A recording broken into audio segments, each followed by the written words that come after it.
മലപ്പുറം കോട്ടക്കൽ വിദ്യാർത്ഥികളെ മർദ്ദിച്ച് ദൃശ്യങ്ങൾ ഇൻസ്റ്റഗ്രാമിൽ പങ്കുവച്ചു. മലപ്പുറം കോട്ടക്കൽ രാജാസ് ഹയർ സെക്കൻഡറി സ്കൂളിലെ 10ാം ക്ലാസ് വിദ്യാർത്ഥികൾക്കാണ് മർദ്ദനമേറ്റത്. എടരിക്കോട് PKMM ഹയർ സെക്കൻഡറി സ്കൂളിലെ 10ാം ക്ലാസ് വിദ്യാർത്ഥികളെയാണ് മർദ്ദിച്ചത്.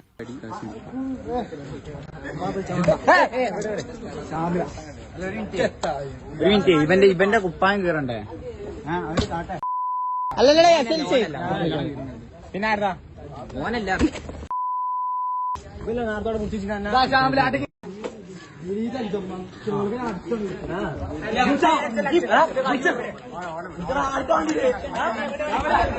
നേരത്തെ ഇവർ തമ്മിലുള്ള പ്രശ്നമാണെന്നാണ് നമുക്ക് മനസ്സിലാകുന്നത്. ഇന്നലെ ഉച്ചയ്ക്ക് ചങ്കുവെട്ടി വെച്ചാണ് ഈ സംഭവം ഉണ്ടാകുന്നത്. ഈ സംഭവം ഉണ്ടായതിനു ശേഷം പുറത്തറിഞ്ഞിരുന്നില്ല. ഈ മർദ്ദിച്ച വിദ്യാർത്ഥികൾ ഇവർ മർദ്ദിച്ചതിന്റെ വീഡിയോ ഇവർ തന്നെ പിന്നീട് ഇൻസ്റ്റഗ്രാമിൽ പോസ്റ്റ് വെച്ചതോടെയാണ് സംഭവം പുറത്തറിയുന്നത്.